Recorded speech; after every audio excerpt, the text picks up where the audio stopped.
हिंगोलीत एनएचएम कर्मचाऱ्यांच्या आंदोलनाचा 16वा दिवस थाली बजाव आंदोलन करून शासनाचे लक्ष वेधले। राष्ट्रीय आरोग्य अभियानांतर्गत एनएचएम कार्यरत असलेले कंत्राटी अधिकारी आणि कर्मचारी गेल्या 16 दिवसांपासून आपल्या विविध मागण्यांसाठी काम बंद आंदोलन करत आहेत।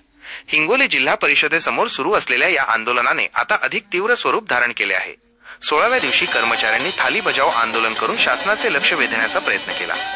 आंदोलकांनी दिलेल्या माहितीनुसार शासनाने त्यांच्या मागण्यांबाबत जीआर शासन निर्णय जारी केला असला तरी गेल्या 17 महिन्यांपासून त्याची अंमलबजावणी झालेली नाही। या जीआर नुसार आपले समायोजन करावे अशी त्यांची प्रमुख मागणी आहे। अनेक वर्षांपासून कंत्राटी पद्धतीने काम करत असलेले हे कर्मचारी शासनाने दिलेला शब्द पाळावा आणि त्यांना सेवेत कायम करावे यासाठी आग्रही आहेत। जिल्ह्यातील आरोग्य विभागाच्या या काम बंद आंदोलनामुळे आरोग्य सेवा पूर्णपणे कोलमडली आहे। ग्रामीण भागातील प्राथमिक आरोग्य केंद्रे, उपकेंद्र आणि शहरी भागातील आरोग्य सेवांवर याचा गंभीर परिणाम होत आहे। रुग्णांना योग्य उपचार मिळत नसल्याने सर्वसामान्यांचे हाल होत आहेत। आतापर्यंत या आंदोलनावर कोणताही तोडगा निघालेला नाही, त्यामुळे कर्मचाऱ्यांमध्ये असंतोष वाढत आहे। जोपर्यंत शासन त्यांच्या मागण्या मान्य करून ठोस निर्णय घेत नाही तोपर्यंत आंदोलन सुरूच राहील असा निर्धार त्यांनी व्यक्त केला आहे। आता शासन या गंभीर समस्येवर कधी तोडगा काढणार आणि आरोग्य सेवा कधी पूर्वपदावर येणार याकडे सर्वांचे लक्ष लागून आहे।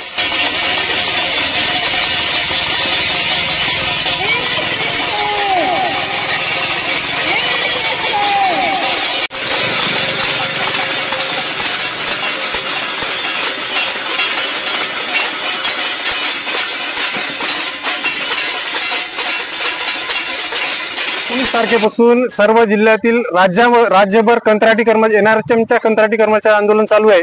19 तारखेपासून आज 16वा दिवस आंदोलनाचा शासनाने आमच्या कुठल्याही सर्व मागण्यांकडे दुर्लक्ष केलं आहे। अद्याप त्यांच्याकडून कुठलीही चर्चेची आम्हाला बोलवण्यात आलेलं नाहीये। त्यामुळे सर्व कर्मचारी अत्यंत प्रक्षुब्ध झालेले आहेत आणि आज त्याचाच एक भाग म्हणून आज थाळी आंदोलन करण्यात आले। यापुढे आंदोलन आम्ही अत्यंत तीव्र करणार आहोत। आमच्या 18 मागण्या आणि 10 वर्ष पूर्ण झालेल्या कर्मचाऱ्यांना समायोजन या प्रमुख मागण्या आहेत। याच्यासह अनुषंगिक अशा 18 मागण्या आहेत, त्यापैकी कुठल्याही मागण्या अजून शासनाने आम्हाला पूर्ण केलेल्या नाही। साधं आमच्या आंदोलनाची दखल पण घेतली नाहीये। इव्हन इथल्या कुठल्याही लोकप्रतिनिधी सुद्धा आमच्याकडे पाठ दाखवलेली आहे, त्यांनी सुद्धा आमच्या आंदोलनाची दखल घेतली नाही। आमची शासनाला विनंती आहे की आमचा अंत पाहू नये आणि त्यांनी इथे येऊन आमच्याशी चर्चा करावी, आमच्या राज्यस्तरीय संघटनेशी चर्चा करावी आणि यातून मार्ग करावा। आम्हाला देखील काम करण्याची आहे, आम्हाला काम बंद आंदोलन करण्याची कुठली हौस नाहीये, परंतु या पद्धतीने कंत्राटी कर्मचाऱ्यांना एक प्रकारचं आर्थिक शोषण चालवलेलं यांनी एका समांतर व्यवस्था निर्माण केली जाते लोकशाही राज्यामध्ये।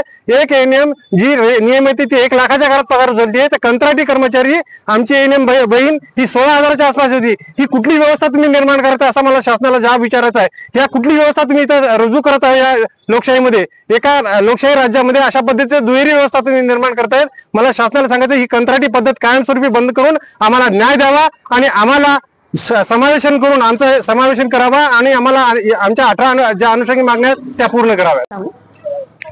आमचा जीआर निघून 16 ते 17 महिने झालेले आहेत, तरी देखील शासनाने याबद्दल आमचं एकही मागणी पूर्ण केलेली नाहीये त्यापैकी। आणि सगळे जणांना आज आर्थिक आणि मानसिक आणि प्रत्येकाचा शाब्दिक अपमानास्पद आम्हाला प्रत्येकाला इकडे वागणूक मिळत आहे। ती वागणूक आमच्या प्रत्येकांना या सगळ्या गोष्टीचा त्रास होतोय, तो त्रास कमी व्हावा यासाठी आम्हाला समान काम समान वेतन ही एक आमची मागणी आहे आणि समायोजन ही अति महत्वाची एक मागणी आहे आमची।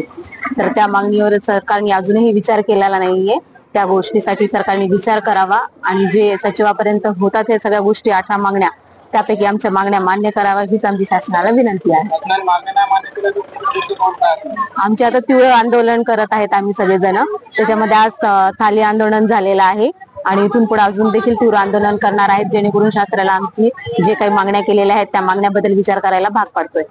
यामध्ये डॉक्टर लोक, नर्सेस, सगळ्या प्रकारचे टेक्निकल, नॉन टेक्निकल सगळे स्टाफ आपल्या काम बंद आंदोलनामध्ये सहभागी झालेले आहेत आणि त्याचा दुष्परिणाम शासनाला भोगावाच लागायला आणि शासन जास्त अन्याय करायला रुग्णावर, कारण की रुग्ण सेवा आम्ही देणारे आहोत। आम्हाला विनाकारण रस्त्यावर बसवले, आमच्या मागण्या झटापट मान्य केल्या, तर शासनाला काहीच गरज नाही। 1.5 वर्ष झालंय जीआर काढून, त्यामुळे समायोजन केलं तर ह्या गोष्टी टाळल्या जाऊ शकतात ना. रुग्णसेवेला वाहून आम्ही दिलेलेच आहे, ह्याच्याही पुढे देणारच आहोत. पण शासनानं लवकरात लवकर आमच्या मागण्यावर कारवाई करावी ही मुख्य मागणी आहे. आणि आमचा माग संप घेण्याचं कारण शासनच असेल. शासनानं आमच्या मनाप्रमाणे आमच्या मागण्या मान्य केल्या तर आम्ही नक्की हे संप मागे घेऊ. पण तोपर्यंत हे आंदोलन तशाला तसं जास्ती तीव्र करण्याची गती आमची राहील.